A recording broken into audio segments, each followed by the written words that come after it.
This PSA was brought to you by the Peter G Show. You may have second thoughts after the show. Don't drink the faucet. We're really talented. We should get Oscars. Just pick out a car, for Christ's sake. No, my name is Peter. Yeah, I want. Here's good. Yeah. Madam Perry. I need to get back in the genie bottle. Louis from Pennsylvania, you're on. He likes it.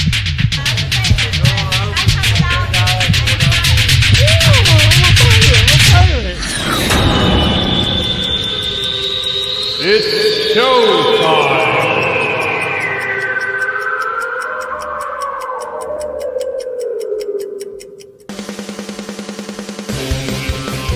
Peter G Show.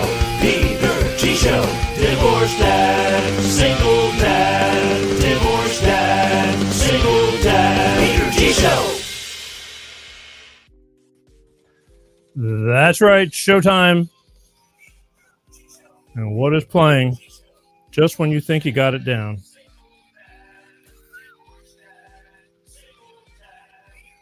What the hell is playing? You know, every time you think you got it together. Every time you think you got it together. It's the very last one. Okay. Sorry. It's been one of those days. But then again, I'm grateful to be. So, can't complain. How the hell is everybody? What the hell is going on? What is, I only have so many monitors, and what is playing? Not that this has never happened before, right? Okay, there we go. No, there we don't go.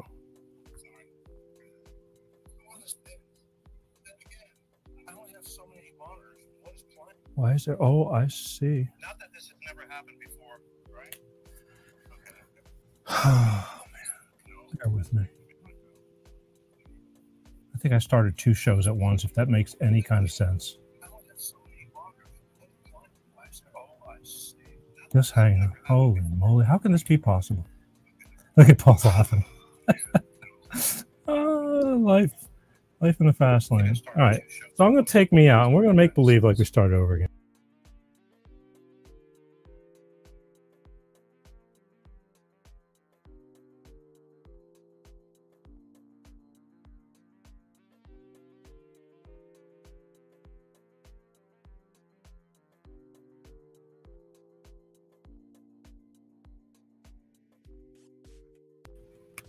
I think we're good now. Holy crap.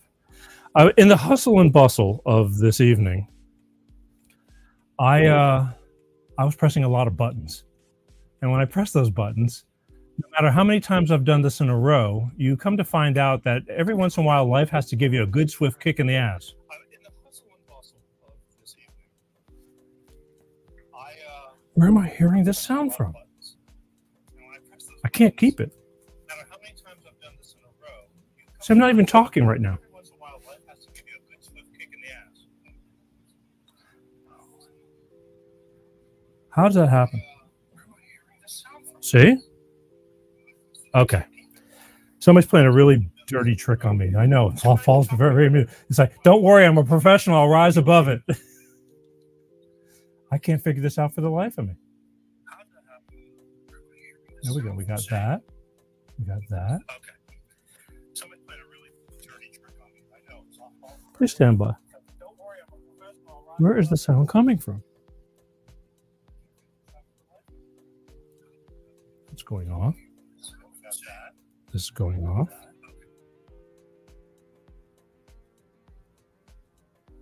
I think we got it. Wow. Peter. All right, so how many minutes are we into this whole thing? 5 minutes of me fumbling around. But I can do it. Hey, you know what? Let's start over again, all right? Here we go. Watch. Let's do it. Here we go. Just make believe like you didn't even see me, okay? Peter G Show. Peter G Show. Divorced dad, single dad. Divorced dad, single dad. Peter G Show. Hey, Wednesday. That's right. Note to self, turn your friggin' phone off. As if I don't know that. But there's so much going on beyond the camera eye. I'm like an octopus. And there's literally a bunch of phones sitting in front of me. And I don't know what the hell happened. But hey, doesn't matter. Here we are. Tonight. I hope everybody's doing well. Now I've just completely thrown myself for a loop. As always, I hope everybody's doing well. Tonight, great show.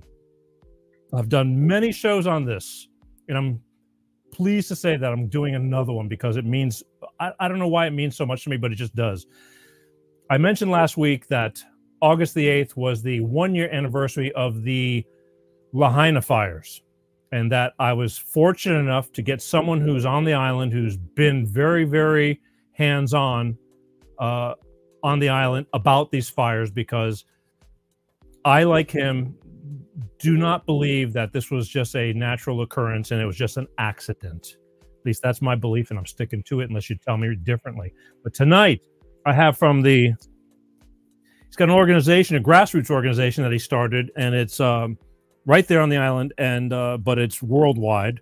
Maui Community Investigations, Mr. Paul Deslauriers is going to be on this show talking about what has happened, where they are now a year from now, because I've done 5 shows. I've done shows from August all the way through December. I think I managed to do 4 shows, and then we did one at the beginning of this year.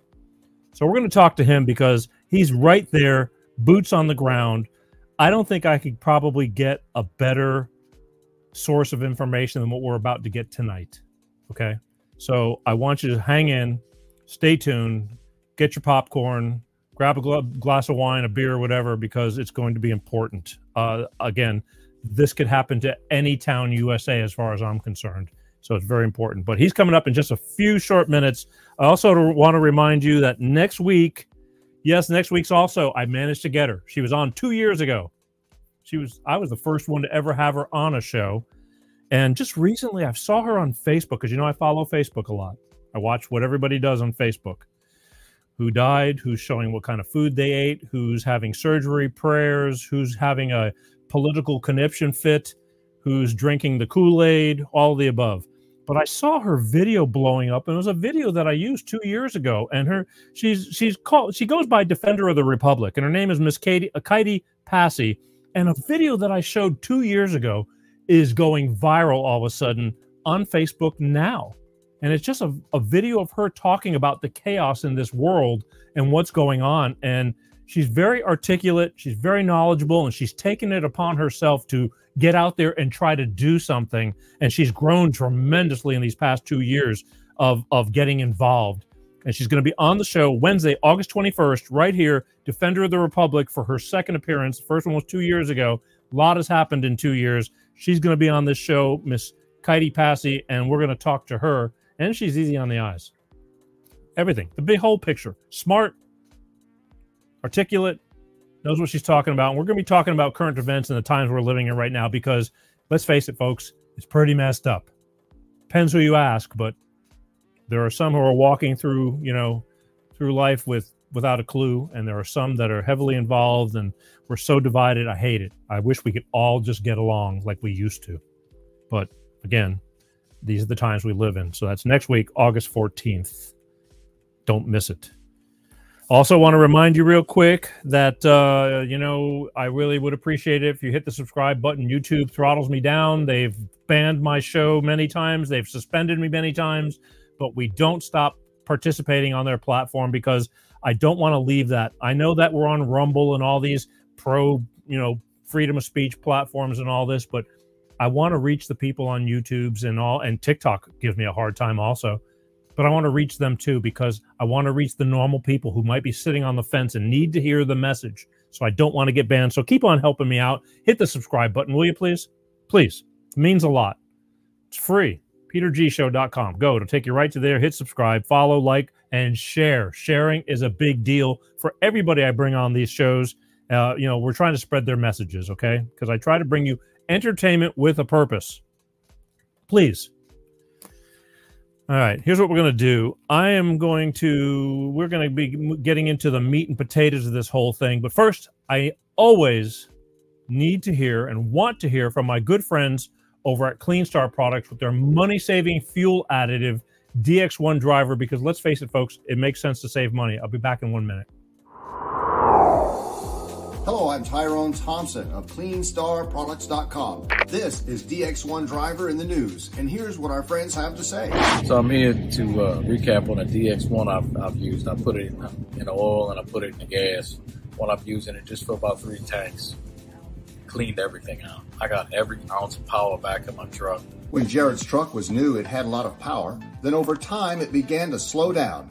He got it all back with our DX1 Driver program. Something you got to see for yourself. It's a great product. It's affordable. And it blows all the other additives and esters out of the water. DX1 Driver is the finest oil in the world from a California environmental company.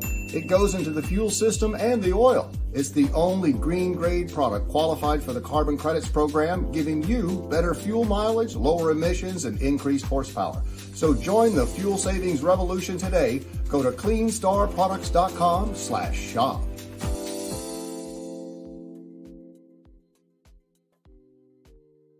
That's right, folks. Clean Star Products. All I can tell you is 2 short words. It works.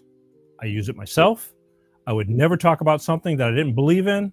Anybody who's been listening to me and watching me long enough knows I don't play. I either am with you or I'm not. And I'm not phony. But it works. Take care of your engine, cleans out everything, brings back the horsepower. I have a higher mileage vehicle. It did a number on it. It took me about 4 tanks of the Clean Star Products DX1 driver, and I started feeling the difference. Even my daughter, who drives my Ford F-150 to pick up hay for her horse, knew that there was something different. It was peppier, cleaner burning, better emissions, all the above. Go to www.cleanstarproducts. Go to their website. There's a phone number there, all right? Ty Thompson wants you to call him directly with any questions you may have. He's going to speak to you personally. And here's why you need to use that phone number. Because when he answers your questions, should you choose to order, tell him you saw it on the Peter G Show. Why? I'll tell you why. Good question. If you order and say you saw it on the Peter G Show, he's going to send you 5 bottles of DX1 Driver for the price of 4. All right? Yeah, say, hey, I saw it on the Peter G Show and I want to order. And say, all right, then you get the 5 bottle for the price of 4 deal. Everybody likes a deal. Who doesn't love a deal? All right? That's it. He cares about what they do, and they do it really well. Clean Star Products DX1 Driver. Go for it. It works. Now, let's take a drink real quick. One of those days. I swear this whole summer's been weird. Had I not known better, I swear that somebody's after trying to mess things up. But that couldn't happen, could it?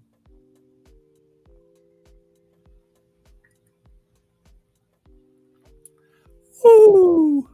Smooth. All right. Paul's coming up in just a minute.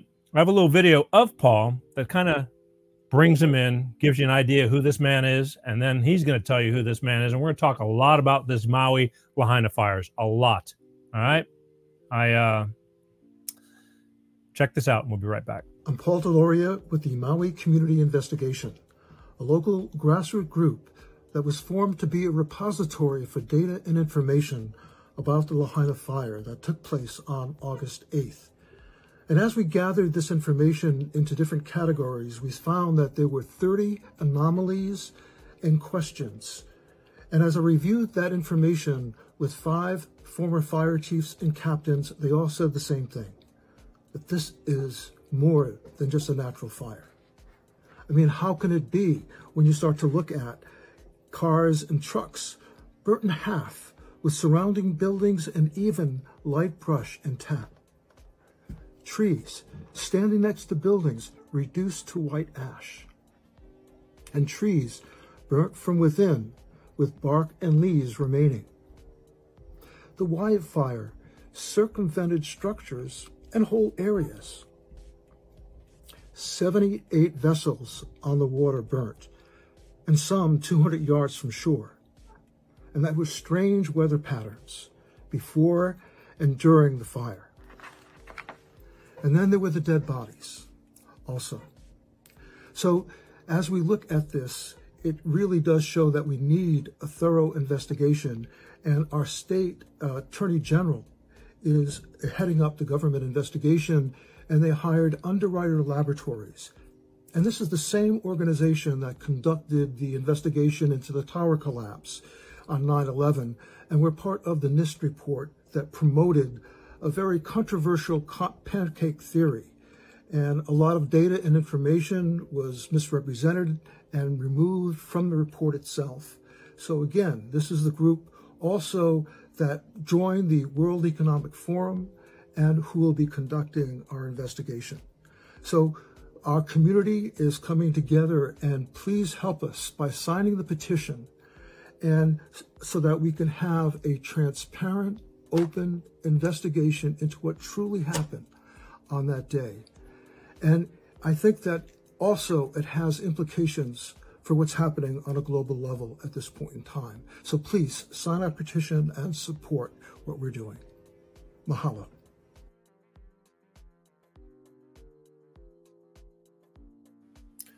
There you go. Gives you a little roundup summary. And now here we go. Ladies and gentlemen, from the island of Maui,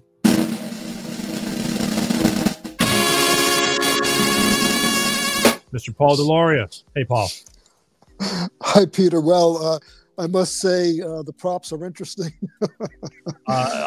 You know, and I know that it's been a weird day or couple of days getting us together and getting us to this point. I can't say it's never happened before, but it definitely will start keeping you on your toes. But the beauty of it is, at the end of the day, God willing, here we are, and I think we're kind of flawless up until I started the show and just tripped over my own feet. But that doesn't matter. I've done it before. I'll probably do it again. But I want to thank you for taking the time out of your day to come and spend some time on this show, because I think this is really important. Why don't you tell everybody real quick, even though your video did a little bit something real quick, and then we'll get into some more stuff. Well, Peter, first of all, I want to thank you for having this platform to share information and data that is very relevant to what's happening right now, not only in terms of our local communities, but globally at this point. And what happened shortly after August 8th last year, a group of us really got clear that there's something off. There was something not right about what happened, and our guts told us that we need to look into this. And so there were 40 of us, 40 residents, that got together, and we started gathering data, information, testimonies, and also looking at it in terms of categories so that we can make it so that it could be a forensic investigation. Wow, and I just lost Paul. Oh, there we go. Hey, where'd you go? Okay, hey, come on back. Oh, so something happened here? Yeah, you popped off real quick. I swear somebody's after us, but go ahead. Okay, so I hope you didn't lose too much in my train of thought. Not here. at all. Not at all. You actually, you finished the sentence, and then all of a sudden you just popped off. So pick up where you left off. Interesting. Yeah. Well, what we've been doing, though, as a community is coming together. And I think that's one of the solutions that we have, not only for what's happening here in Maui, but also happening in so many communities where these catastrophes are occurring. And it seems like many of them were geared for smart cities. And again, it just makes no logical sense until you start looking at the forensic data and how things occurred. Like you just showed a little video there of trees and the vehicles, the offshore boats that were burning. There were many explosions that were going off. It was like fireworks constantly going off. And it was not anything to do with the transformers. The power was off. And the gas tanks, I only saw, I looked at hundreds of gas tanks, and I only saw one gas tank exploded. So again, there are many things that are, as we keep on digging and looking at things, it just opens up questions. But we were waiting for an important piece of data to come forth. And that's when the government actually then gave their reports. And what they did with that, they drew their line in the sand. And they're saying, this is our story.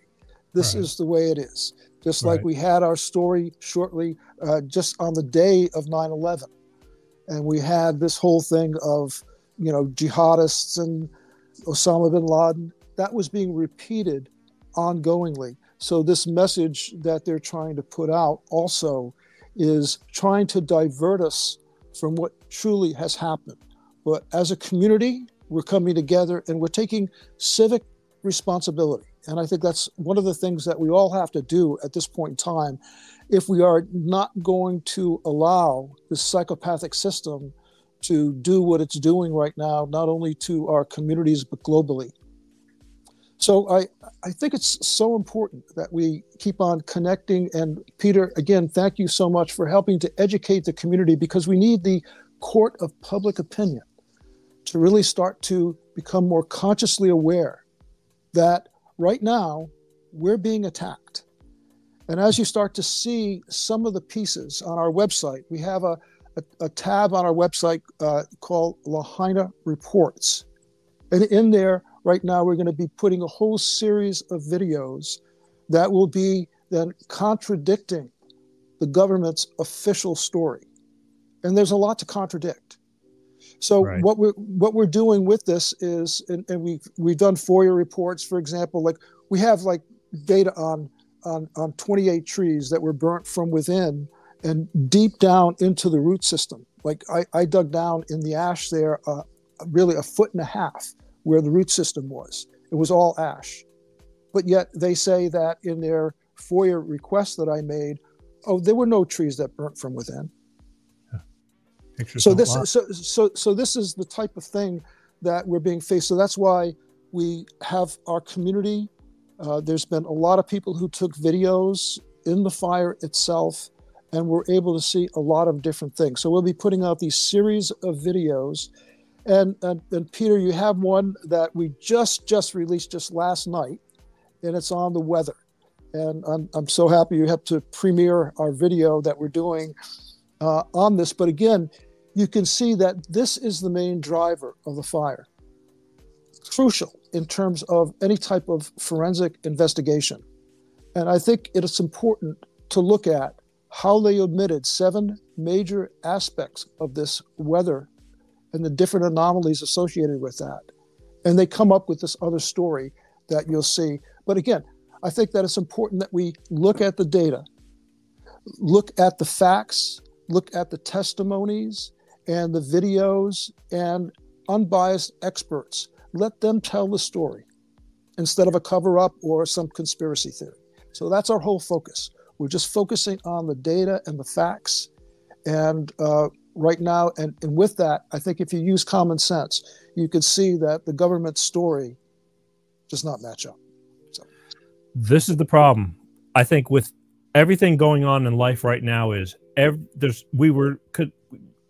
people have been conditioned to believe what the news, because we used to trust the news.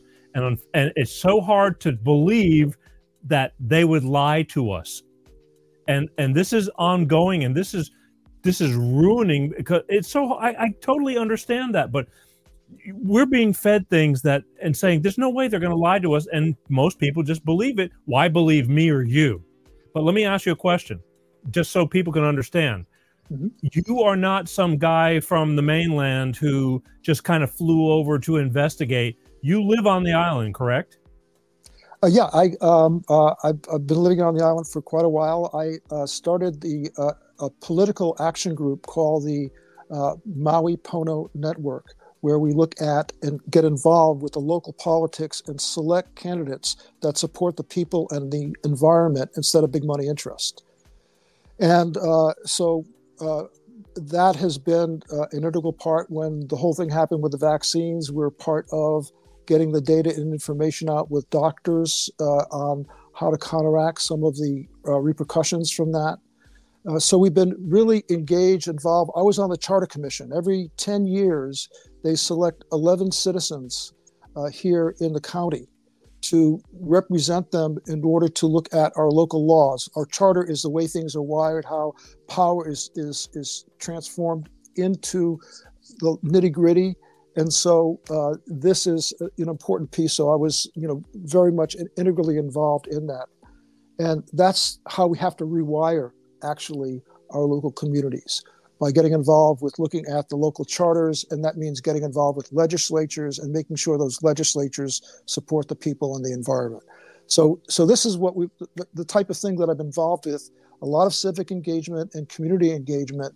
So when this happened, with my background that I have a master's degree in mechanical engineering and electrical engineering, and I also was involved with looking at major oil spills and overseeing research and cleanup. So I understand these different sites. So with that background, and we have other people, many people who have PhDs that are working with us, who have a lot of different expertise in different categories and different areas, that allows us to then to do a deep dive into the different aspects of what happened. But I'm sure you're stepping on a lot of toes while you're doing it. Well, I think that maybe exposing truth, right. You can look at that as stepping on toes.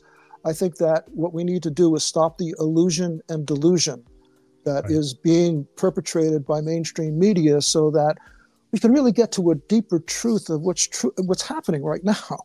Right. And as you can just see, just with the weather, but if you go to our website and go to our videos that we have and start looking at them, you can start to see. And if you sign our petition, you'll be getting a regular newsletter that will allow you to just to stay on top of all the different investigation that we're doing.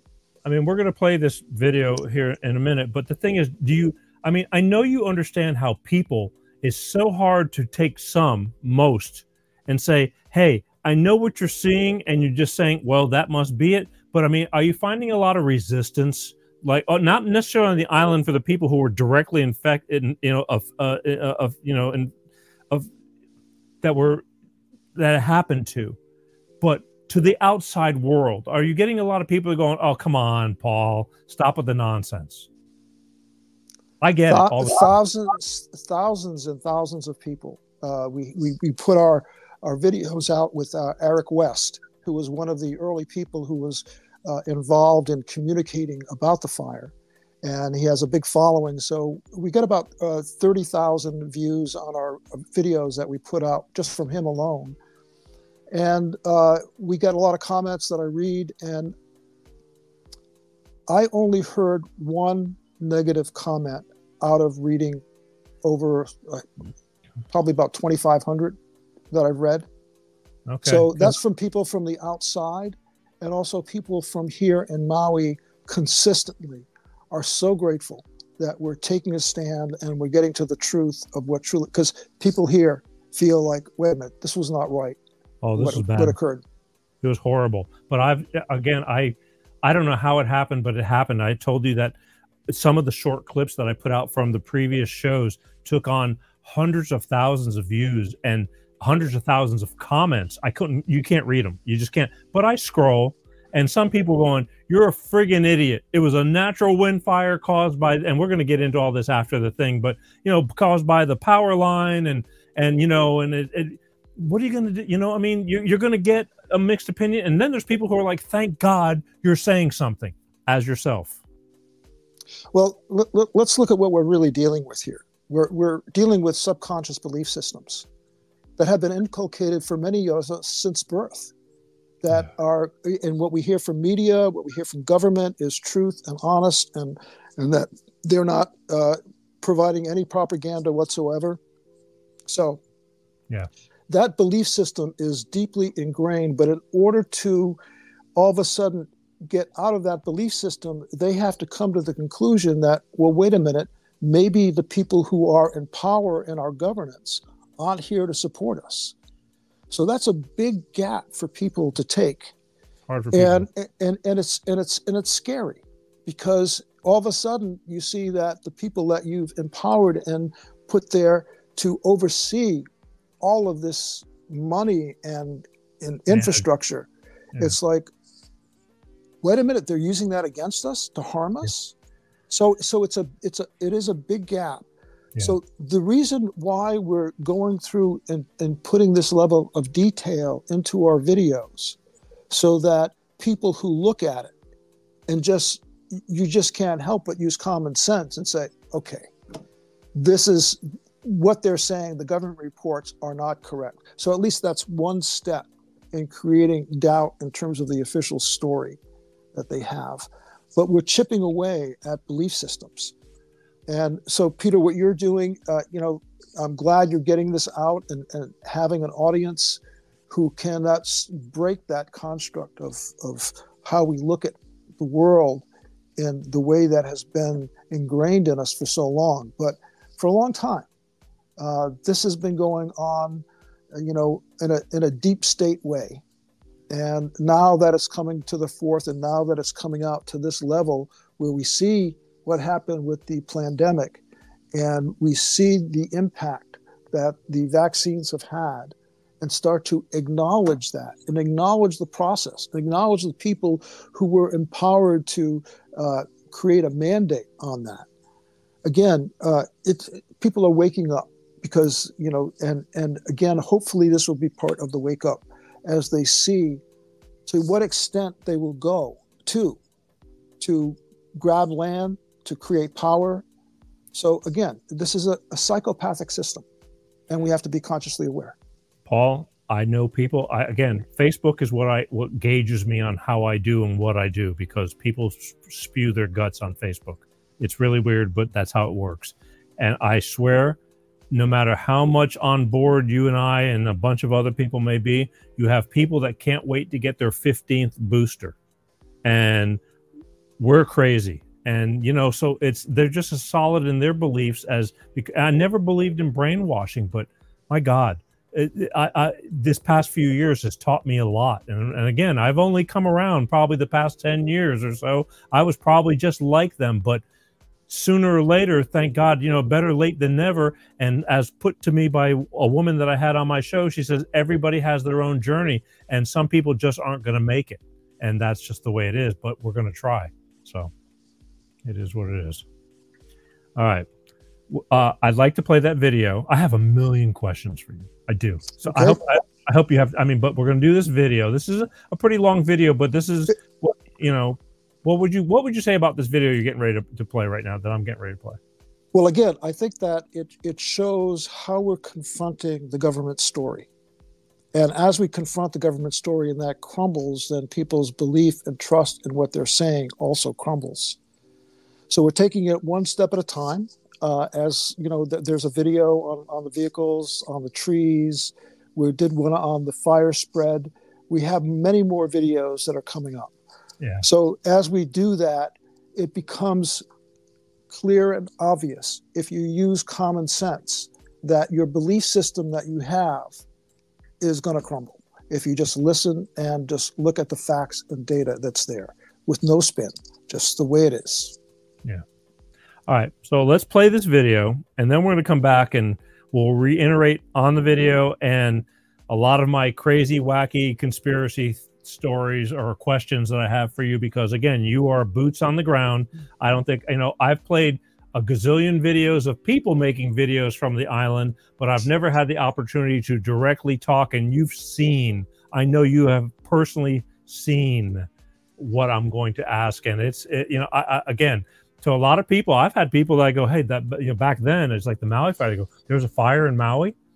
Again, if it doesn't affect you, you just don't know. Not everybody keeps up with, everybody's trying to hustle and keep up with their own lives. And some people are completely oblivious. So no fault, but there's a lot going on. And I'm hoping that we're going to wait, as you said, wake up some people and or keep more people up to par of what's going on. So let's play this video. Sit back and enjoy this. I know you put a lot of work into this stuff and effort. So let's see what's going to be happening here. Aloha. I'm Paul Deslauriers for the Maui Community Investigation, where we're looking at some 20 omissions and rebuttals from the government's official reports. Here we'll be focusing on the main driving force of the fire, the intense winds that occurred on August 8th and concentrated in Lahaina. Our goal and objective is to let the data, facts, information, videos, testimonies, and unbiased experts tell the story instead of some contrived cover-up or conspiracy theory. So let's look at what happened on August 8th as the winds were barreling down the mountain to the ocean. The intense wind concentrated in the Lahaina region propelled the inferno along with radiant heat. This inferno was impossible to stop despite the valiant efforts of firefighters.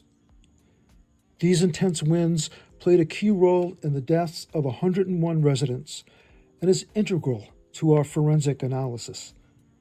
Within 8 hours, the Lahaina fire damaged or destroyed 2,207 structures, 86% of which were classified as residential, and consumed 2,170 acres. The government's story of a single source fire spreading out in this way and also avoiding key areas raises further questions that we'll cover in other videos. But our focus here is the driver of the fire, the intense winds.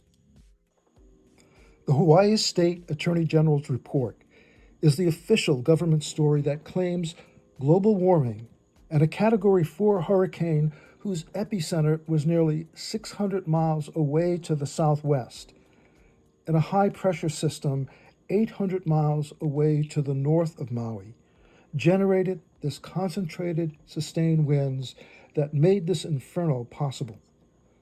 Our rebuttal to the government's story starts with 7 significant omissions in their investigation into the weather.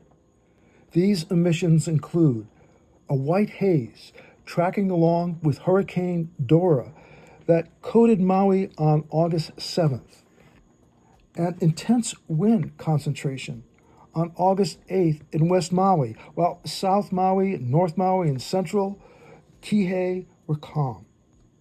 And then there were the high number of wind cyclones that occurred on August 8th. And then strange cloud formations also that occurred on August 8th, as well as these strange frequency patterns in the troposphere. Shortly after the fire, mainstream media linked the fire to global warming. And this was being echoed by Hawaii's Governor Josh Green. Leaving 60-mile-per-hour winds still with gusts up to 81 miles per hour. So what happened was when fire jumped from one spot to another, there were 3 or 4 fires going on at the same time. It got seeded very quickly with those 80-mile-per-hour gusted winds. And then the fire moved essentially at a mile per minute, 60 miles an hour down through the community. And that's what a fire hurricane is going to look in the era of global warming. And so we have to all do right now what we can to stop global warming and reverse it. He's been beating this drum that global warming was really aiding this fire and was one of the culprits behind this. But when we look at the actual data, which they do not look at, they just put out this story. And if we go to August, even back to 1946, you see it was 81.8 back in 1946 on August 8th. But what's really telling is when you go into the 10-year averages and look at the 1960, the average for that 10-year period was 80.2. Then you go to 1980, it's 80.8. And then over to 2000, it's 81.8. And 2020, we're at 81.7. Not a lot of fluctuations in terms of actual temperature that would indicate global warming is a factor here, especially when we look at the cause of the fire. So next, let's go into a little bit more detail into these different emissions, starting with this whole thing that occurred with this strange white haze. On August 4th, a thick white haze tracking along with Hurricane Dora to the south started off the coast of California. And notice how the hurricane stays relatively in the same spot in relation to this blob that moved closer and closer to Maui and engulfed us on August 7th.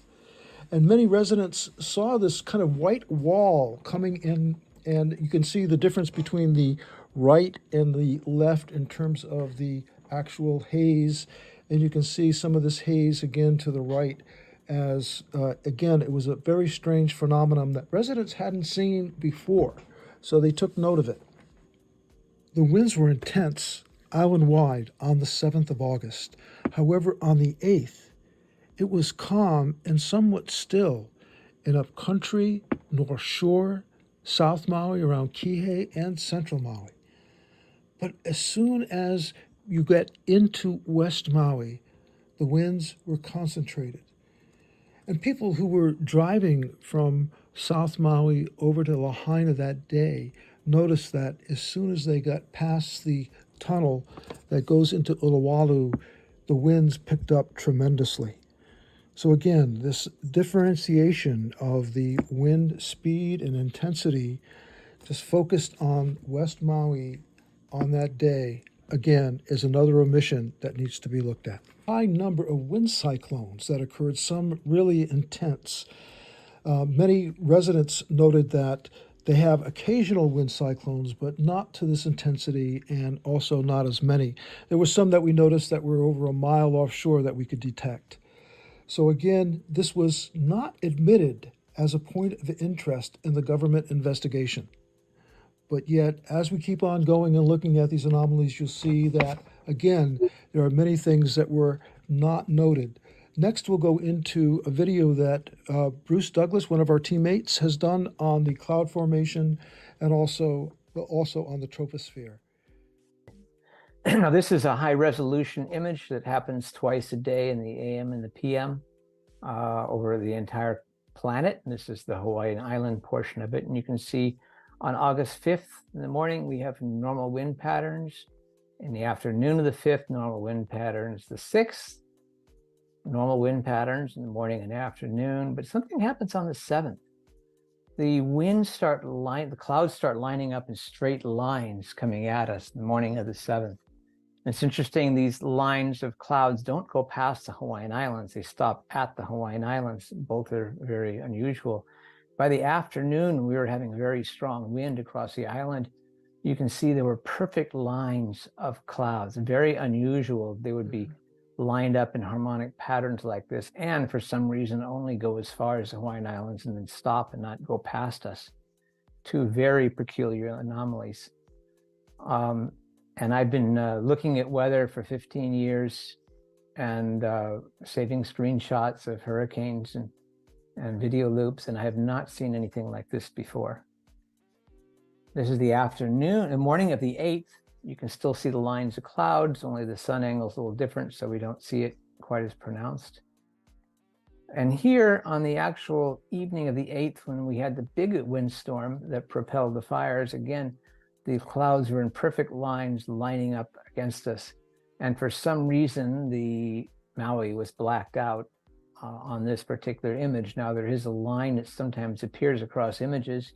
Was it random or intentional that that was blacked out? It always makes us wonder. But then we see the next day, it goes back to normal wind patterns again on the 9th in the morning and the afternoon. So I'm going to talk about cymatics and geometric patterns.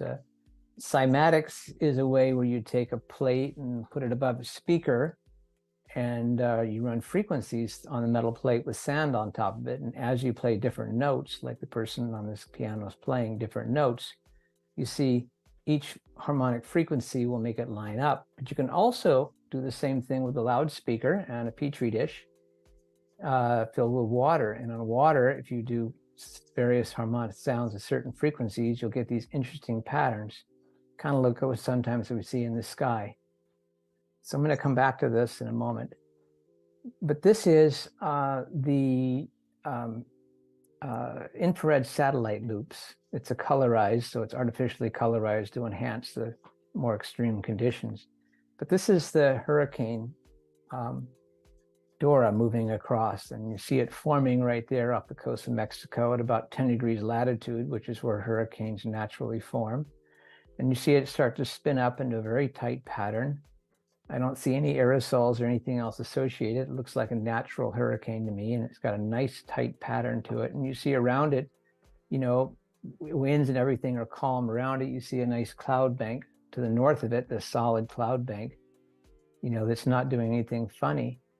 But what's interesting about this is as Hurricane Dora approached Hawaii at 10 degrees latitude, passing about 500 miles to the south, this interesting phenomena of this speckly type of vibration across the clouds up in this area to the north up here and all in this area here. And you're going to see this where the clouds break up and they start forming, and you almost like there's a glistening happening. You can see a point up here where it seems like something is causing the frequency. This when the main part of the hurricane happened, the storm happened here. And then the next day it goes back to normal patterns again. And then the hurricane goes on its merry way. Now, these are little video loops about 10 hours each that I have to string together to make a complete picture, which is what the jumpiness is.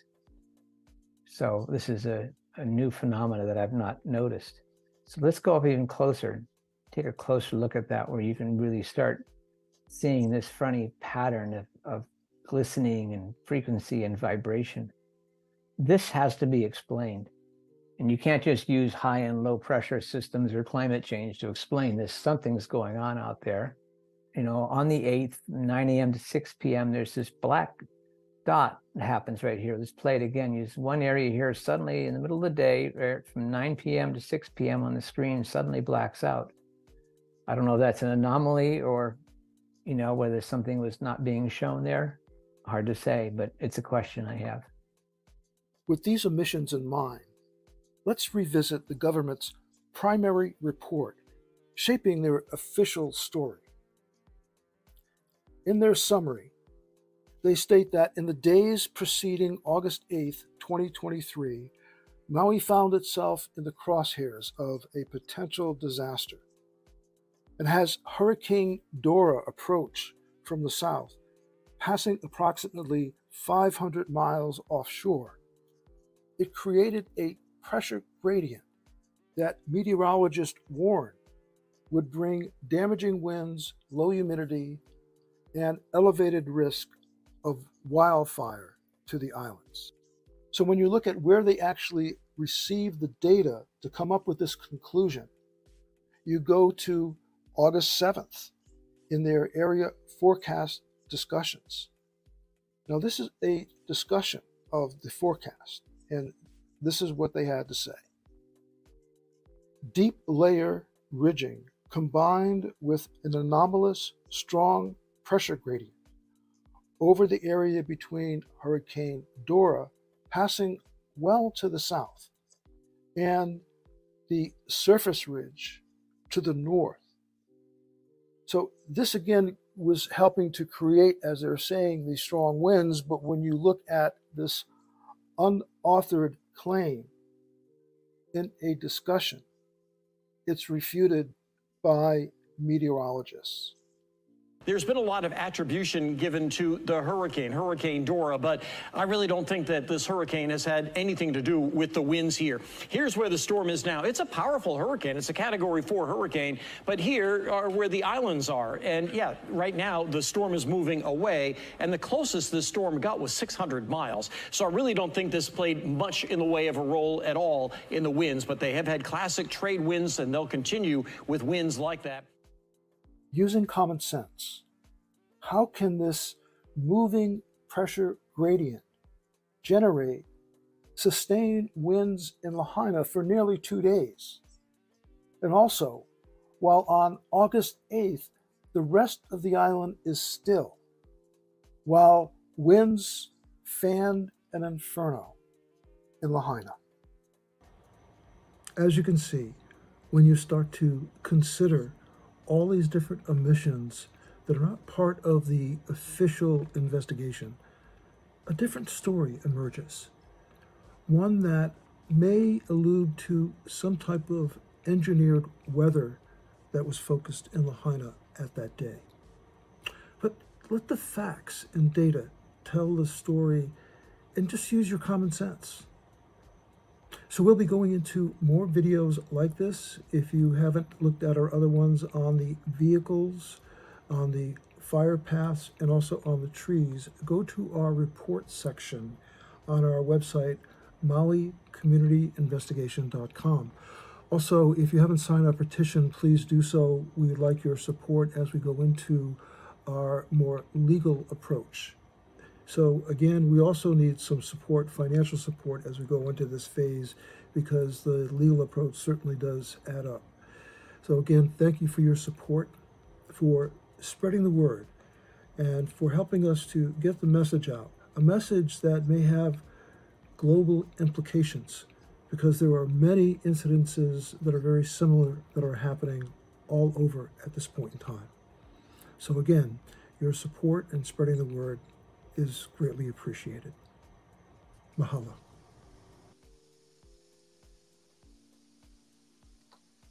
There you go. Look, the minute somebody starts crying climate change, I immediately, my hair stands up on my arms, calling bullshit.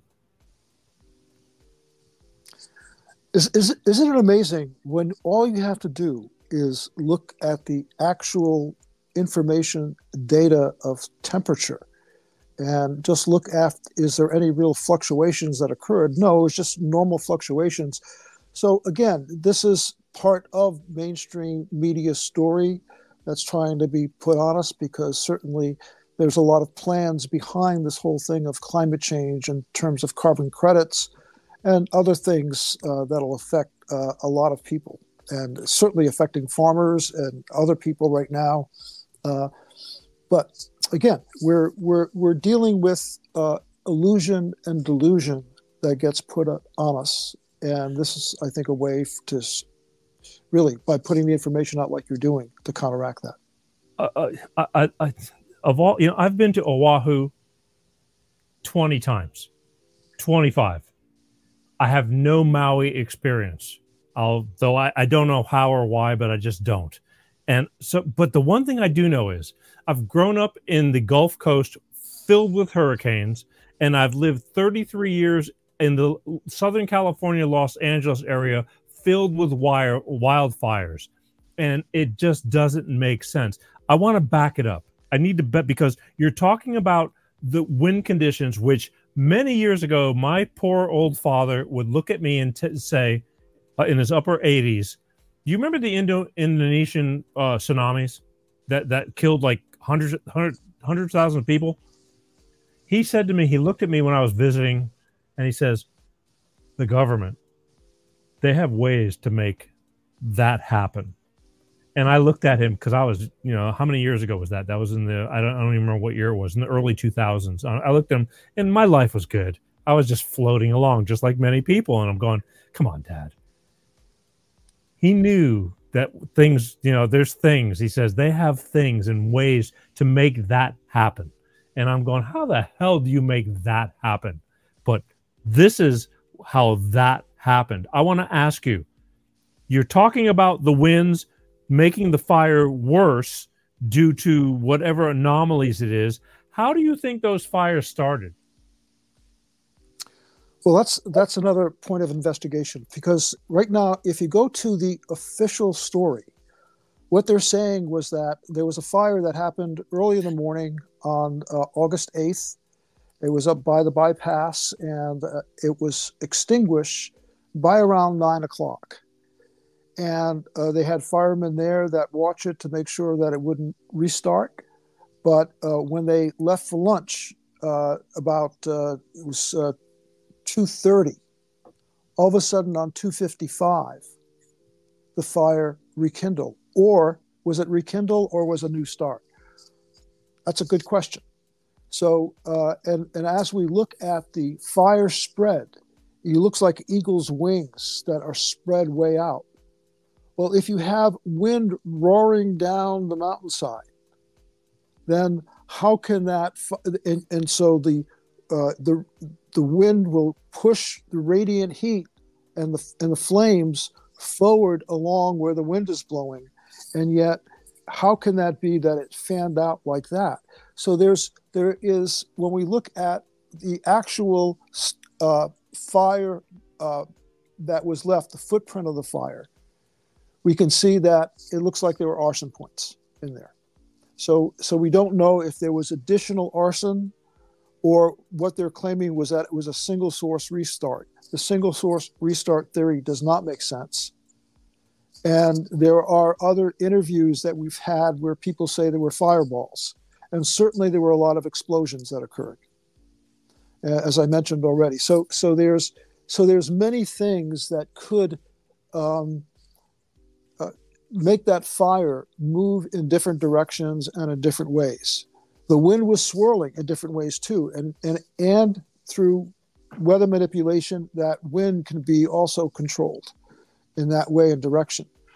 So we don't know the mechanism. All we can do right now is look at what is the actual footprint, what has been left, how did it occur, what occurred during the fire itself, and gather that data and information so that we can have a forensic analysis as to what occurred. Because again, what they're saying, it was a single source restart that was driven by high winds. It was a typical urban interface fire, nothing to look for here. And when we did our FOIA requests on different things, we didn't get anything. Paul, you're going to humor me, okay? Because again, I'm not there, but my curiosity, interest, and I've lived in 2019 in Calabasas, California. We had high winds for days. It burned up in the Agora areas. I mean, it burned up to people's houses. It burned people's houses. It burned houses and then skipped houses. I totally understand that. But I also understand that I've watched enough videos to see cars sitting in the middle of nowhere with no igniters, with nothing around them, that are melted. And I also know what it takes to get a car to catch fire, to do that. And it doesn't make sense to me. And again, here comes Crazy Peter with the direct energy weapons. And I've seen videos of a church that has got a line split right down the roof. Yeah, we can talk about that church. That's not phony? so. Okay, it's not phony. There was a burn mark in there, but if you look, it was a conduit. There was a backflow of electricity that happened. The conduit, burnt the ceiling right at that point. You can look, you can see the conduit, but the smoking gun for that was that you look at the roof. Yeah, roof's perfectly fine. That's what I mean. Not touched. So you have to. So what we do in this investigation is we get data and information like that people suspect something going on, and then we go in there and check it out and see, is this real or not? Is this, because again, a lot of people were putting data and information out about bodies and everything like that, but some people were just looking for clicks on their website. So that's what they do, sensationalize. I'm just in search of the truth. And there was talk of all these cars jam-packed. Okay, forget about not everybody claiming they couldn't get out of the area. The cops are turning them away, but people burned to death in their cars. Why wouldn't you get out and run? Is that true or false? I have pictures of bodies with people burnt in their cars. And again, I think that when you go and do an analysis and look at the routes that people took going back to Front Street, and again, how they were redirected by the police to go back into the burn zone. And yet people who were actually brave enough to say to the policeman, the hell with you, right. and go right through, they made it to safety. So again, these are things that, are all part of the unfolding. Like you mentioned, the cars, the vehicles. So what we did was there's a video that we produced recently. We have Tim Stokesbury, a former fire captain in Kauai, who did the analysis with us as we went through and looked at vehicles, like you said, that to start off with, I mean, we have this one vehicle that, as you look at, it was just surrounded by light grass in a huge parking lot, asphalt parking lot. And next to it was a house and a Quonset hut and this light brush.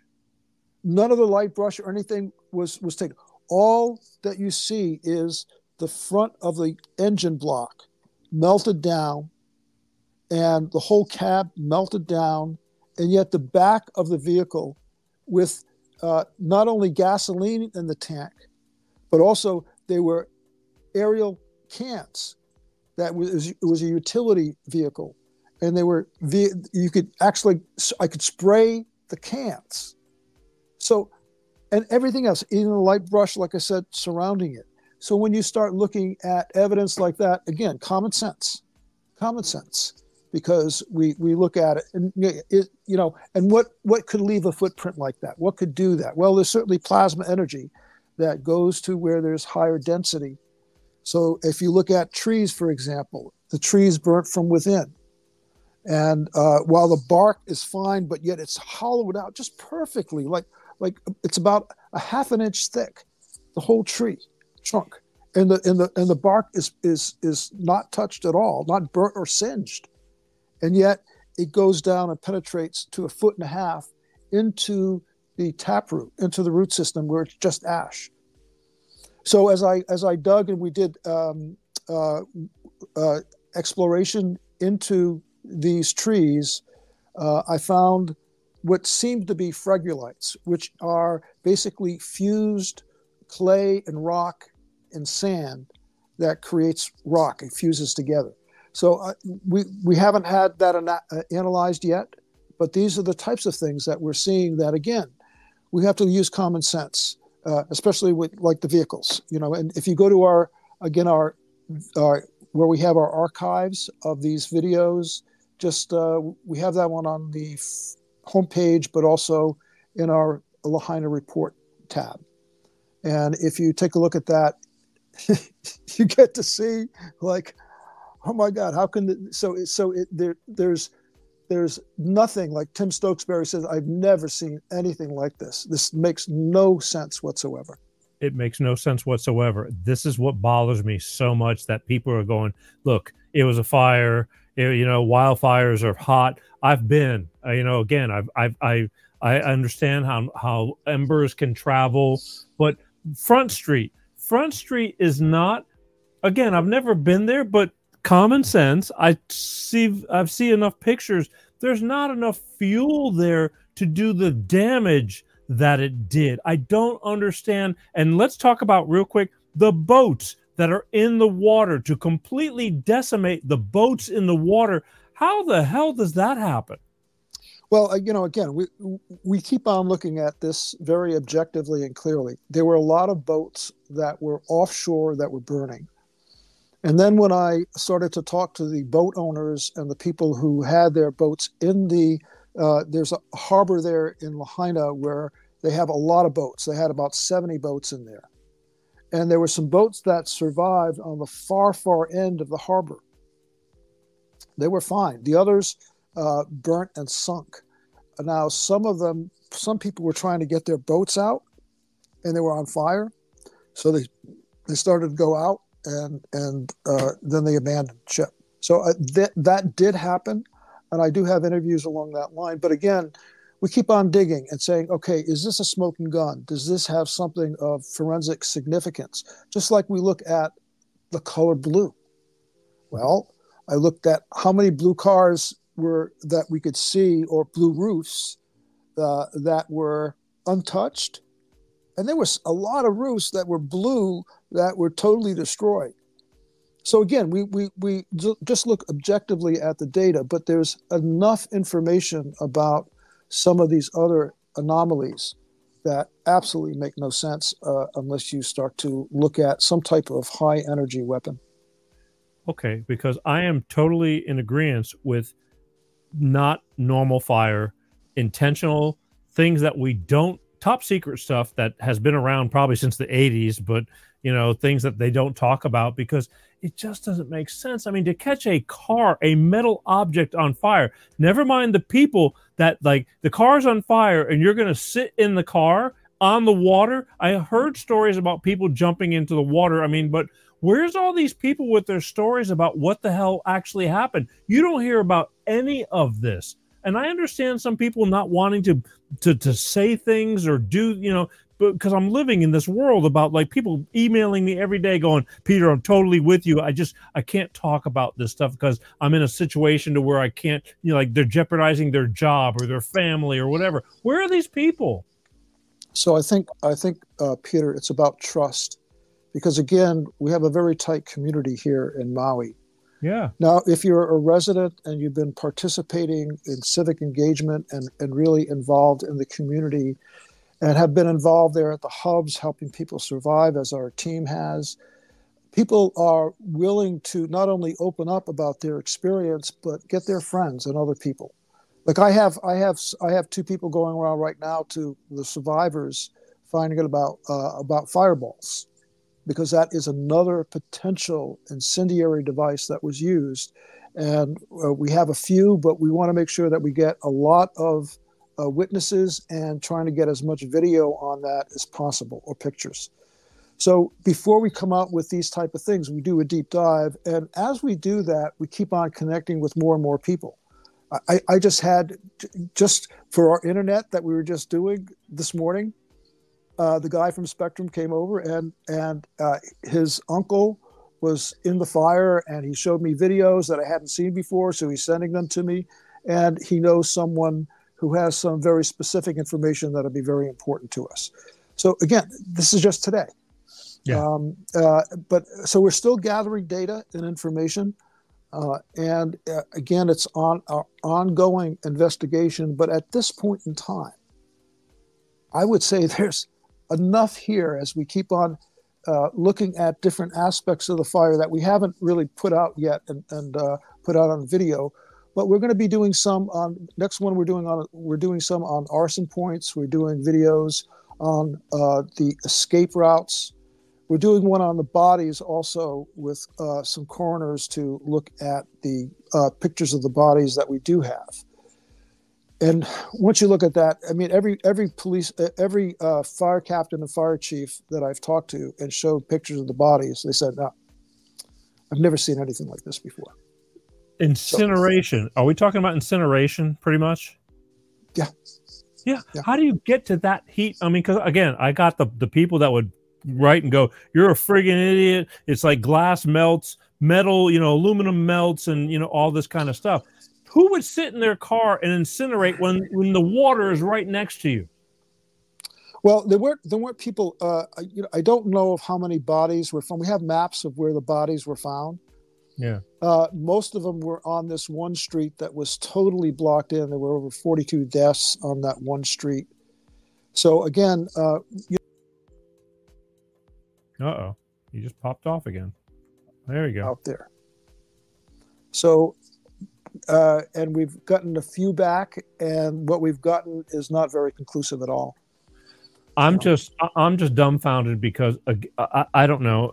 I can only go by the information I gather because I dug kind of deep, and you're just trying to take things but the word in my mind is microwave, because you're burning from the inside out your trees that you're showing. And I watched your videos. I've been trying to get you on the show for months, and until I finally contacted you, and so therefore I was watching what you had to offer and present. And I've heard stories. People have, I don't know if they're true or not, but of you know, toilets, a ceramic toilet being reduced to ash. I'm not sure if it's true or not, but how do you get trees to burn from the inside out? I mean, I see you shaking your head, but I mean, come on. Well, that's just it. You know, again, I think that like we have to do is show the data and information. And have people use common sense, but there is a big block and barrier in our subconscious. And again, you have to cross the Rubicon. You have to go to a point where all of a sudden you're saying, oh, our government could be doing things to harm us.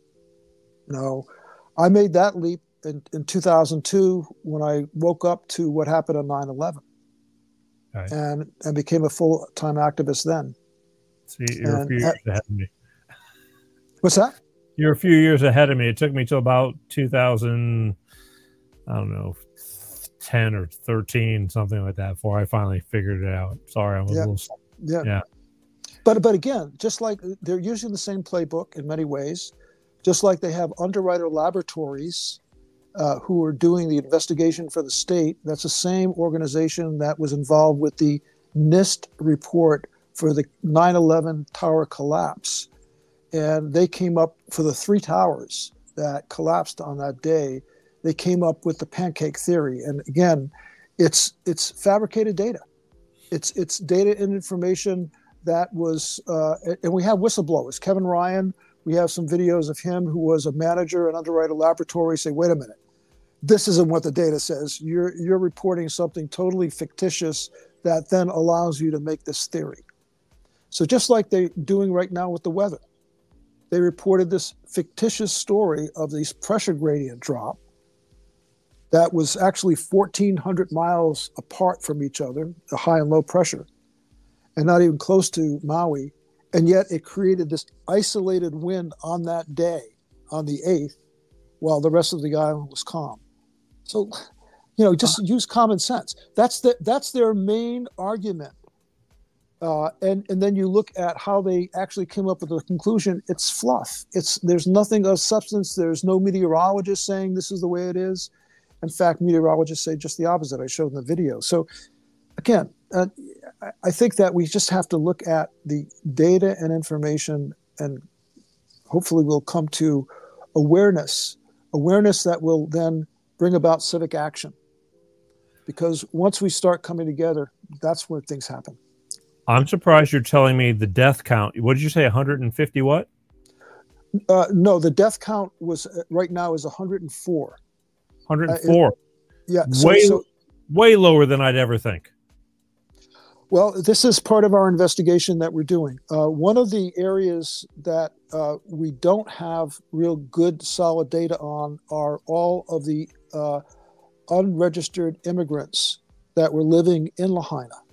And also there were homeless people who were there also living in Lahaina. So seeing that they're not registered and part of the system, that it's we don't know for sure, but that's why we're digging. And we have 2 people who are focused on that at this point in time to go look at, all the people that lived there that were registered and how many, unregistered aliens were there. And so we're trying to get that data and information and then follow up with some of the people who were illegal immigrants coming in to see if they lost their uncle or their nephew or someone that they know. But again, we're still digging. We're still digging. It just blows my mind because, again, I have heard all kinds of stories. You heard, you probably heard them all too, but I have to reiterate for my audience stories about, like ex-Navy SEALs coming in on boats and to help secretively. What do they call it? Not federal agents, not Red Cross. Who are the other ones? People killing people and taking them into the forest and burying them. I mean, again, dead people tell no tales. That kind of a theory of like people, not FEMA coming in because they blocked off the neighborhood. Nobody. I see you smiling, but this is the stories that we either bunk or debunk because you don't know. And I was getting these stories that FEMA, they were dressed as or supposedly FEMA agents, literally killing people because they were wiping out that area for this reason of a land overtake, and these people just disappearing and never to be seen and burying them somewhere deep in the forest, wherever that may be. I mean, these are the stories that I'm hearing. People who've made videos of it, true or false, I just bring it out there. You decide. Well, I think, Peter, that again, what we're doing is making sure that we do real nitty-gritty research, that we have the facts, the data, the information, the videos, experts, so that it tells a clear story. What's happened initially in the fire, where there was a lot of emotion, and when there's a lot of emotion, that's where beliefs form the deepest. And people were coming out with all of these things like thousands of people have died, or there are hundreds and hundreds of children missing. The children, the buses. So then, well, if that were so, let's look at the children. Right. So if there was something of substance behind that, yeah. When I spend a lot of time going over to these hubs that they had set up, the community set up for all the survivors. And I talked to a lot of people, hundreds of people. And not once did I hear anything from a mama bear that says, oh, my baby, I don't know where it is. It's not reported. And not once. Not once did I hear anything like that. Or did I hear anything about neighbors, oh, I can't find Johnny, you know, who live next door. I haven't heard that. So again, these are residents, but again, undocumented aliens coming in could be another source that is really tough to check, because I don't know how much they participated in the hubs. But the people I talked to, the people who've lived there their lives, again, it's not so. People were reporting that there were hundreds of bodies washed up on Lanai. You know, when I call people on Lanai, what? So what I find is that there are people who make money through the internet, through getting clicks. The more clicks they get, the more money they make. Yeah. And I'm not saying about you, Peter, at all, because you go for the real deal. But these people like to fabricate, like to make things much worse than they really are, so that they can sensationalize and get a lot of clicks. So right. I find that there's a good population that I found, because we were gathering data and information. We weren't putting much out because we felt like we're not at a stage where we have enough understanding, and nor did we know how the government was going to respond with their reports. But now that we've done our research, and we're still doing research, but as we've got a foundation, and we can go against their specific reports that they put out.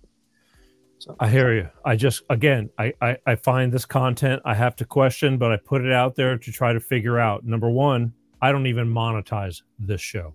The show is not monetized. In fact, I lose money out of my own pocket because I care. There you go. Well, to me, it's like if things are going to go good, they're going to go good because of what you do. I've always been that way. It's like being in a band. You write songs. If you don't get a record deal, you just keep on writing songs. I'm writing songs every week. If I don't get a record deal, I'm not going away because I believe in my band. But talk to me about how quickly they erected that black fence and how it came up so quickly to engulf and surround the area and not let anybody in, including the people who own the properties and things like that. Well, I was able to go into the burn zone in that area 2 weeks after. That's where they opened up the bypass and were allowing people to come in. By that time, they already had put up a lot of that black barrier, but not totally. So one of my teammates, Bruce Douglas, and I, we got in there and we took samples, took a lot of photographs. We started to get data information on the vehicles and the trees, and trying to look at the strange path of the fire.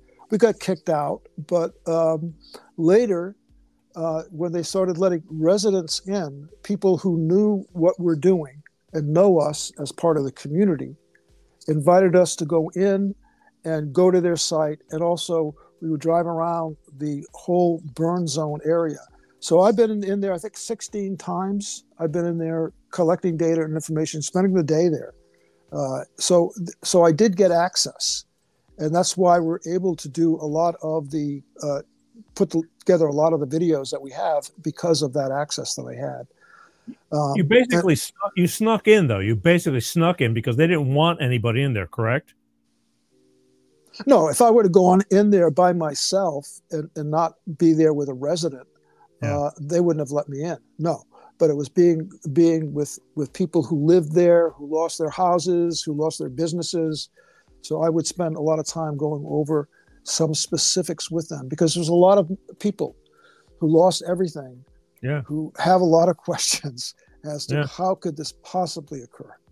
Okay, because I've had videos of people claiming, elderly people, like weeks and weeks later, that they couldn't go back to their own properties. They weren't allowed in via the police, And I see videos from town hall meetings that like the insurance companies can't pay the claims because they're not allowing people, the insurance people, to go in there to assess and make the claims so they can get paid, therefore going broke and losing their properties, and this whole system of the downfall. I don't know what's true, what's not true, but I mean, these are the videos I see. So makes sense. Yeah, I don't know the exact date they started to let people in, Yeah. but they were at first accompanied by FEMA people and stuff. So that's when they first started. There was concern that because of the number of bodies and that people would be walking over bodies or ash, so they didn't allow access. That was their storyline that they had for that. But again, to block off a whole area, I guess you could say, well, if it's a crime scene, they would block it off like that.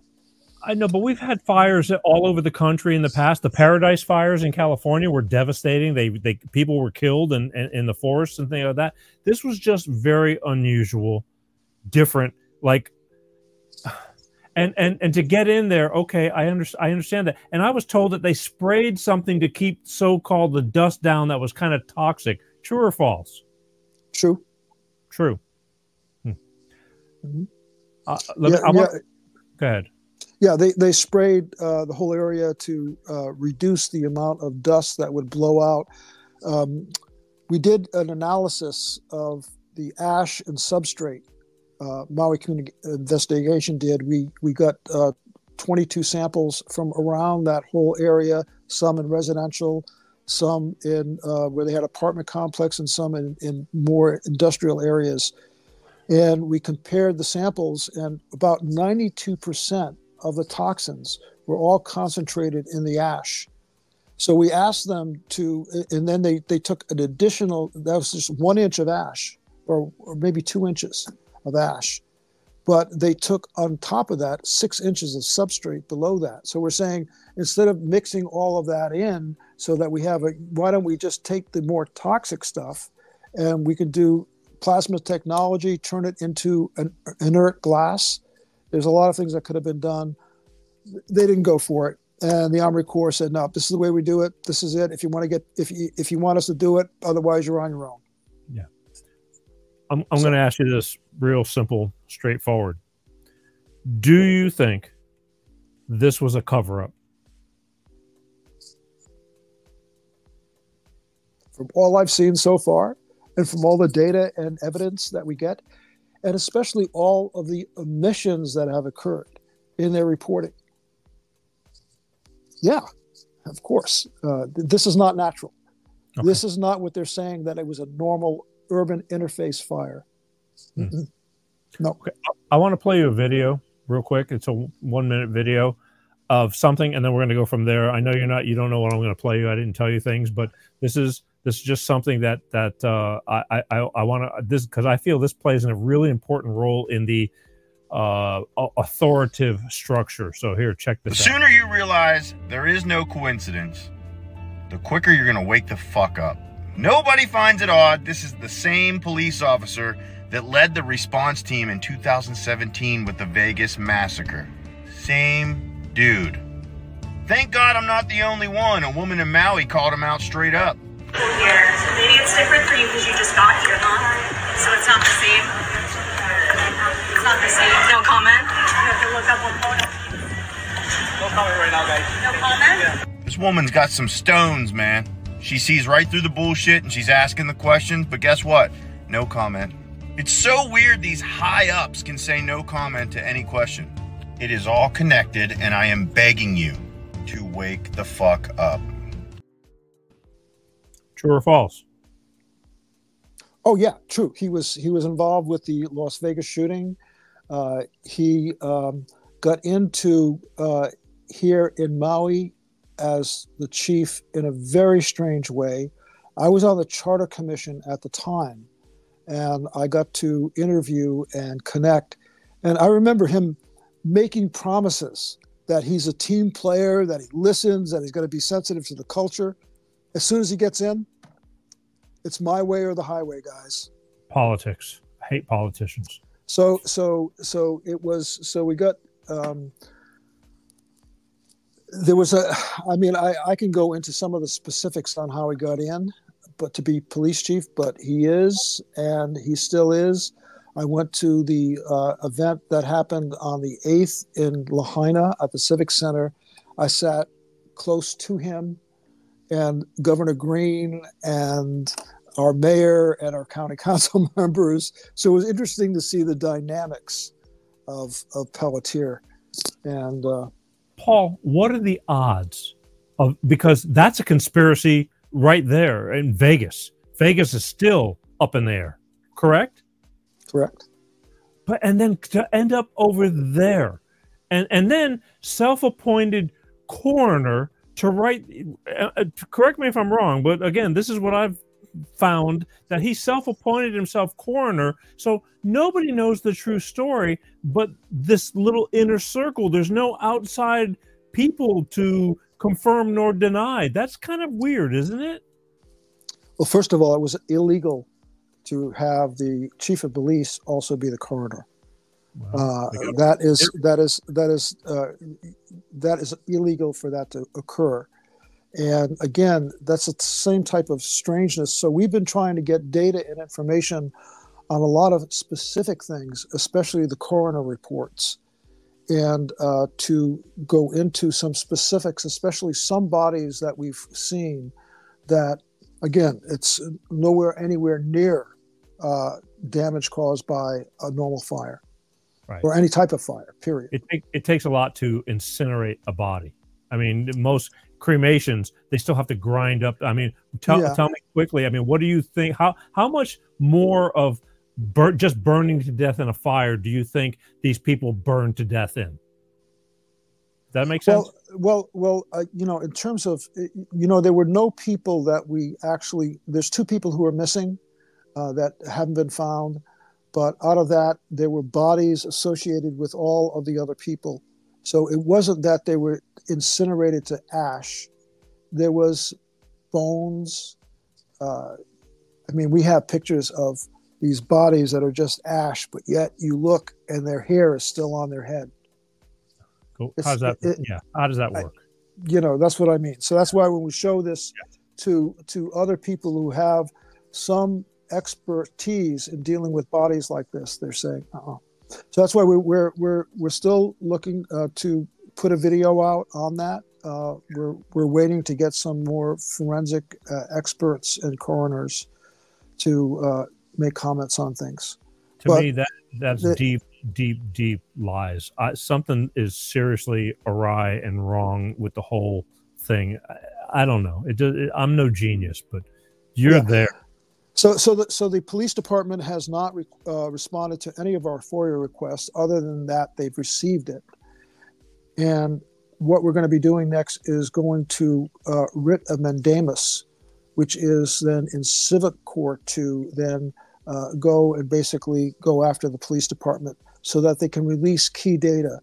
There's a lot of information that I think is very, very telling that we need to really get that information. Dispatcher reports is a good example. That is a recording of all of the way everything was orchestrated, who was doing what, who gave the order for what. That's all in there. And so we're still trying to get that type of information. Yeah, from what I gather, a lot of people were not the authoritarian people. Were coincidentally happened to not be on the island.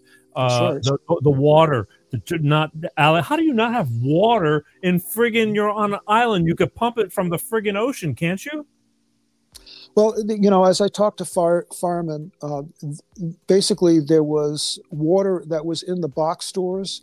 I know of one area in Air Front Street where there was water till 11 o'clock at night, but it was very, very slow flow. So again, the whole water distribution and how water is hoarded and the whole issue, legality of water and who owns this public trust is in question. And that's why we've done the charter amendments. The charter amendments, one of them was to stop this Canadian pension fund from controlling our water system, our main water system in East Maui. So again, this is the type of dynamics that we're facing when you have big money interests trying to take over, as they did back in 1893 here. So there's a scar, a residual from the Hawaiians, because it was just brutal. They had 5 corporations that ruled, and they tried strikes, they tried everything, and they kept on importing people to be strike breakers. That's why we have such a culturally diverse group. We have 14 major cultures that are part of Maui. So that all came about through the plantations, bringing in these other people from different ethnic groups to be strike breakers.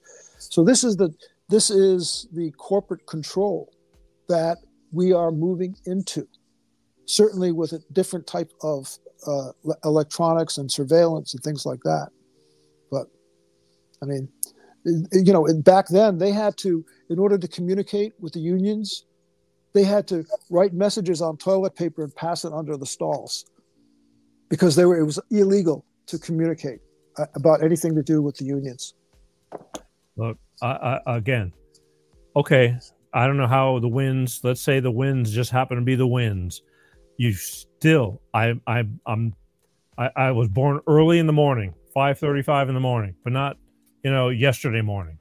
And how you get boats to burn completely to the ground, so to speak, in the water. I mean, from even embers that are flying, it just doesn't add up. It doesn't make sense to me. And until somebody, really gives me the hard facts of how that happened, certain things like that's just the tip of the iceberg. I mean, these cars, metal objects to go to this, people to not run from a situation. I mean, it just doesn't add up, and I'm not buying it. And that's just the way it is. But people, to me, they've swept it under the rug so friggin' quick. It's like nothing to see here, folks. Just, it was an accident. It happened. Life goes on. How about the native people? I mean, a lot of people are losing, are going to have to give up everything they've owned and lived for, correct? Or who's going to still be able to hang on to their properties? Well, again, what they're doing now is jacking up insurance. So people who do want to rebuild all of a sudden are faced with huge insurance bills, which, again, it's part of the gentrification. This is how, the elite can get a whole area where they jack up then, a lot of different pieces. Certainly, there's money coming in, but how that money is actually being distributed and being used. I mean, right now there are permits that have been issued. Last I heard, there were 68. But again, so what's 68? That's not enough. It's nothing. Look, it's been over a year, and there's and there's still not affordable housing to put people in. They're still being housed in hotels and other areas like that. And in Kauai, after Aniki happened, that hurricane that was devastating, within 1 month they had affordable housing constructed. Yeah. So it's possible, but there's a reason why people drag it out. And if they drag it out long enough, people just can't hang in there. And I know people who are having a very difficult time to hang in there.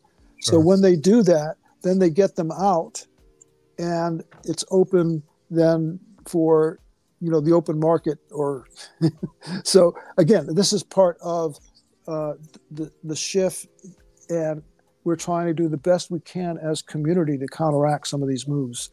Like, for example, FEMA came in and all of a sudden had this tremendous amount of money to give people who have rental units here in Maui, so that they could then have these people who were part of the fire go in there. Well, what they did was normal rents for, let's say, a 2-bedroom apartment or something like that is about $2,200, $2,400. They would then say, "Oh, we'll give you $7,000 a month." So now the people who were living there all of a sudden don't have a place to stay, especially if they didn't have a long-term lease, which hardly no one does here. And they're out on the street, and all of a sudden our rental rates are going up to $7,000 for a 2-bedroom apartment. And it's affecting our rental market, affordable housing. It's unbelievable, the repercussions. But see, this is, yeah. A year later. A year later, we're dealing with, affordable housing issues that are just incredible. Everything's gone up. Just in a little normal neighborhood, where, you have like a $150,000, $200,000 house maybe 10 years ago. They're over $1 million for each one of those houses now. So this is what happens though, and then the tax base goes up, so people can't afford the tax base. Taxes. Yeah, sure. So again, with the insurance also jacking up, and how the prices have increased here in terms of food, just like they have really everywhere. Yeah, but Hawaii is a little bit more. Oh, he'll pop back on. There he goes. Got a lot of people whose income comes primarily from working for a hotel, where they're not making that much money. So people to be able to afford things, it's a whole issue that we're facing here in the county around affordable housing. That's a whole other issue. Okay. Well, I mean, again, I know I just don't feel right. I want to play one more video. It's just an aerial drone video of the decimation and all stuff like that, and then we'll just talk about that. And then, man, we're running real long, but I don't care, because I got this shot with you, and we're able to be on air, so I'm taking advantage of it. Check this out real quick, and then we'll go from there. I don't even remember exactly what it is, but I know I put it up here, so it must be something worth it. Check this out. I shot a drone video over the whole area so that you could have pictures of your home and you could share it with your insurance company. I drove my GoPro on my motorcycle so you could have images of that area for your insurance claims, and also for a future litigation, because now you can't get in there. Now it's a war zone. Now it's like checkpoints and Checkpoint Charlie and guards and FBI and ATF and Army. These people have not been able to go back to their homes to get the contents of their safe. And I've heard rumors about who is rummaging through that. Again, I'm not here to spread rumors, but I'm just telling you. To not allow homeowners to go into and get their stuff is weird. To not allow press to go in there to get their stuff doesn't make sense. To not allow citizens like me to pull over on the side of the road and take pictures and videos from afar of what's going on. I can't fly my drone over there and watch the hillside for future strikes causing fires, or looking down and seeing what FEMA's doing. To block everybody out is against our constitutional rights. That just reminded me. This guy. Do you recognize him? He was pretty predominant. Oh, Eric's one of my brothers. So we've been. So when we do our posting for our videos, Eric posts them for us because he has a good following, and so like just on his site, like I mentioned before, he got about 30,000 views just from his site. What's he called? Island Realty or something like that? Is that? What it is? Yep. And Eric is a real estate broker, and he lives in Lahaina, and had access to the internet early on, and was able to broadcast a lot of information where no one else could at the time. So it really made a very, very big influence at initially. And Eric's still doing it. I've been doing videos with Eric. And if you go to his website, you can see some of our stuff that's there also. I just happened to see, again, early on, he had a lot of videos coming out with the burned cars in the middle of a limb, open area, by a football field and all this kind of stuff. And okay, they saying the manifold was reduced to powder. Now I thought about that afterwards.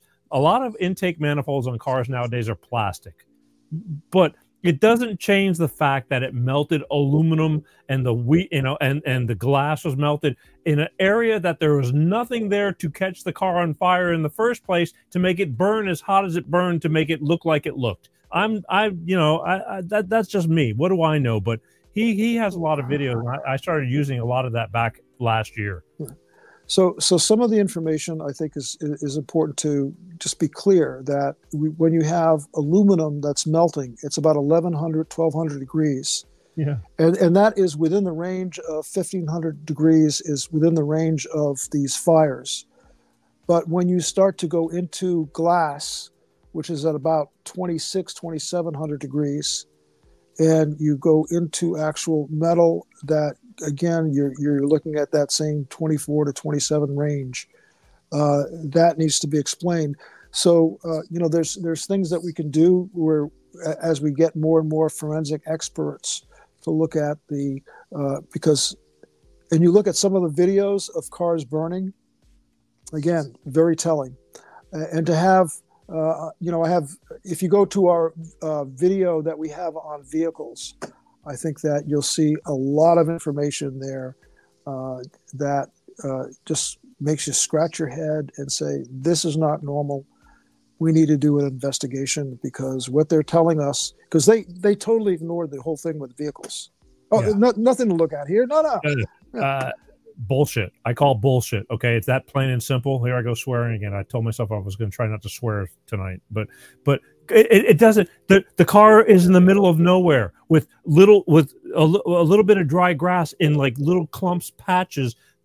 It's one thing if the car caught fire on the seats of the car, but there's no other fuel to make the body, to make the paint burn off of the car. You'd have to have something very, very intense. And this is why I just call bullshit. I'm sorry. I feel bad for these people. I hurt, because this is not, this is our country, our government, and they're just totally, gone awry. And it's just not right. I don't know what to say. Not right. Well, it's not right. Exactly. And we're dealing with people who are looking at targeting citizens. And I think that we have to be consciously aware of that. And that's why we're slowly bringing out all the data, making sure that everything that we put out is accurate, correct, that we're not, doing anything to distort the information that we're trying to convey. So, let me ask you one more thing, because we skipped the whole reason why this area possibly went to hell. On the books, it's been spoken about. I believe is documented about talks about making that area what's called a smart city, or reconstructing it to be a totally different environment and all that. True or false? And how long ago was that, talked about, to where there's a great possibility is on how and why everything is going on? Well, first of all, true. Yes. There are plans for having Maui be a smart city. That was done years ago in the planning process. And you look at things like Josh Green in July declaring that if there's a major disaster in a historic area, that the government will take over and they can do what they want, basically.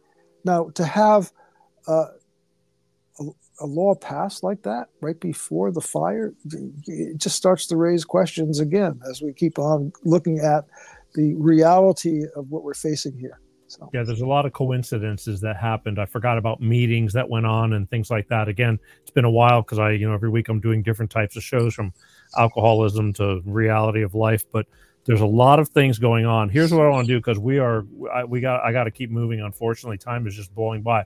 I want to be able to open. That is not what I want to be able to do. I want to be able to have people go and find you if they have questions, because you're the one with the pretty much variety of all the information about what's going on.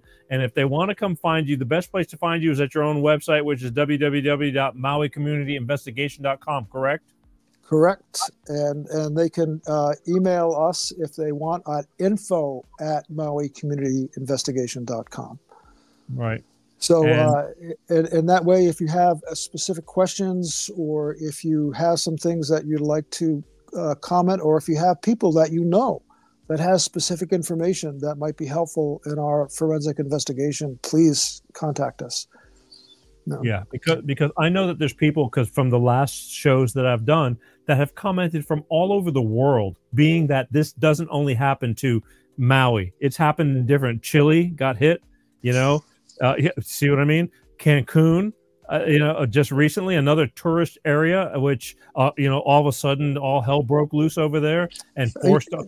Yep, Greece, Canary Islands, Texas. We can go on and on in terms of the amount of similar attacks that are occurring right now. So, again, if we can do a deep dive and show that these attacks are not natural or caused by global warming, then we can start to then create a level of conscious awareness of what we're facing. And that's what we need, so that people can get involved civically.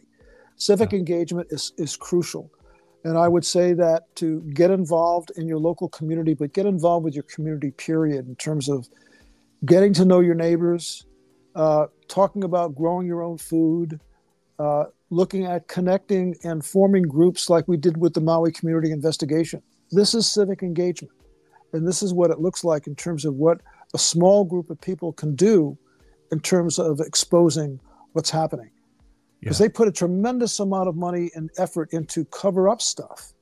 But yet it takes a lot less energy if you really can clearly show the truth to put that out. So that's what we're relying on, that we can get this out to people and make it very clear and objective. I think the biggest thing is getting people to realize that that there's a lot of people out there for their own financial gain, you know, to rebuild, to make other areas more profitable and get rid of all the locals and the poor people, you know, the meaningless, you know, menial. And people, a lot of people say, no, come on. Anybody believing that every time they start saying climate change, you better open your eyes. But again, I know people that truly believe in climate change. Of course, climate always changes. But I've had, people that the guy that started the Weather Channel says there is no climate change. I mean, the levels of water over 100,000 years hasn't changed much. But again, you got people that buy into this, and it's just shameful. It's criminal. It's just plain criminal. So there we are. That's right. There we are. And I think that we have a lot that we can do if people can help spread the word. And Peter, thank you for getting the message out the way you've been doing. I think it's so important as we cover so many topics that are so relevant to our health and well-being as we move forward. Paul, this is no coincidence. Okay, you aren't here just because there's nothing else to do. Those fires didn't happen just by accident, and that's that. And until we get people to understand, whether they want to call us names and call us, conspiracy theorists or whatever, you lived it, you're there, and there's people that died because of it. And if it was an accident, I wouldn't be having this show. I wouldn't be doing it. I got better things to do. But even I could figure that out. So what do I know? Well, same here, Peter. I wouldn't spend, and same with our whole team that we have, we wouldn't spend a year of our time to go and dig into this if we didn't see that there was something of substance here. Yeah. All right. Listen, I thank you for being on the show. I truly do. I want to follow up on this as we go down the road. And in fact, and hopefully we'll work out all the bugs that we were working on. Yeah. But I'm grateful for that we are on, and we've had a couple of little quick bloops that you blooped off of, but it wasn't the way we anticipated on doing it, but we made it. So I'll take it at this point in my life. I'm just glad to be here. Listen, anybody who wants to donate and check out more of what Paul has to offer from the Maui Community Investigations right here, go to his website, www.mauicommunityinvestigation.com. He's got a plethora of videos, information, and ways if you want to get involved and help. And I know there's actually people that do care other than you and me. I know they're out there, but it's hard. Life is a hustle. I mean, we're all just trying to survive because they are putting the screws on us in so many ways, trying to cripple the whole universe, so to speak. So life's a bitch, but as long as we wake up and fight the good fight, we have a chance. We're not done yet. So thank you for giving me the time. And what I want you to do, wave to everybody and thank you, Peter. Appreciate it. Really do. And thank you for listening, all of you. There you go. All right, hang out, and we're just going to close up real quick because we have gone really, really long, but it was really worth it. I'll see you in a bit. All right, so I got off to a 5-minute funky start, but at least we got off to a start. Again, this whole summer, this has been the craziest summer of shows with catastrophic broadband issues, not only on my part, but even 2,000 miles away from me tonight. We're having things, but we made it. I hope you paid attention to tonight's show. I love you for paying attention to tonight's show, whether you're listening to it on podcast or watching it on the show, which reminds me, I thank you for spending the time. I know it takes a lot of dedication to sit and watch a show of this length. But for those of you who are busy, put an earbud in your ear, Google Peter G. Show podcast. You can take the audio version of this show or all of the other 400 plus shows and put it on audio and listen to it on demand while you're driving in the car, while you're exercising, while you're at work. We all know work is boring. All right. Information with a purpose right here. So thank you from the bottom of my heart, because I would not talk about this stuff if it didn't. I'm just passionate about this. People died. Families' lives have changed forever. And this happens in your everyday world, but I can only do so much. A piece here, a piece there, but a piece is better than just turning my head and just making like everything's okay when it's not okay. And I love you for paying attention. I do. Every Wednesday right here, Life of Peter G. You can watch it live, 6 p.m. Pacific, 8 p.m. Central, 9 p.m. on the East Coast. Don't forget, next week, real quick, I want to remind you, going back to current here and now, Defender of the Republic, Miss Katie Passy, is going to be on this show. Her videos blew up recently, had her on the show 2 years ago about current events, about the Republic and everything we're standing for to fight the good fight. She is a plethora of information as well as easy on the eyes, but the bottom line is she's standing up for our life here in the United States to be an American. And she's going to be on this show. 2 years ago, she was great, but now she's grown so much. I'm really looking forward to seeing what she has to bring to the table, because we are in really weird economic life times. And a lot of people have no clue. And a lot of people are going to say, oh, screw you, Peter, you know, whatever. I am not judging. This is America. You have the choice to make decisions of your own. I'm not going to not like you anymore or not love you anymore. Love. Love is a big word, as always with me. I have people, friends of mine, that are like, Peter, your show used to be so good. What happened to you? You've gone this way and that way. Sorry, not sorry. I still love you. What you choose to think of me is your business. But I'm not going to dislike you because you're feeling some other emotion. For 30 years, we always had the greatest times in the world. And now, because the world is the way it is, there's some decisions to make and some choices to make. And I'm making them to the best of my ability. I could be wrong, but you've yet to explain it to me on why I'm wrong. And I'm the only one seeming to spew things out to try to bring things to your attention, but you don't want it. You don't want to know. Some people do. Some people do, and thank God. I figure if I reach one person, I did my job for the week. But it ends up reaching more than that. But anyway, next week, August 21st, Defender of the Republic, Miss Katie Passy, is going to be right here. Her video from 2 years ago when I first shot her on the show is viral on Facebook right now. It's in the millions. She's a plethora of information. Come join me. Listen to what she has to say. I'm telling you, if anything, you're just, you know, educating yourself and or saying, bullshit, whatever. But at least you listened. I give you that for paying attention. All right. I want to thank everybody for tuning in. And as always, I leave you with this.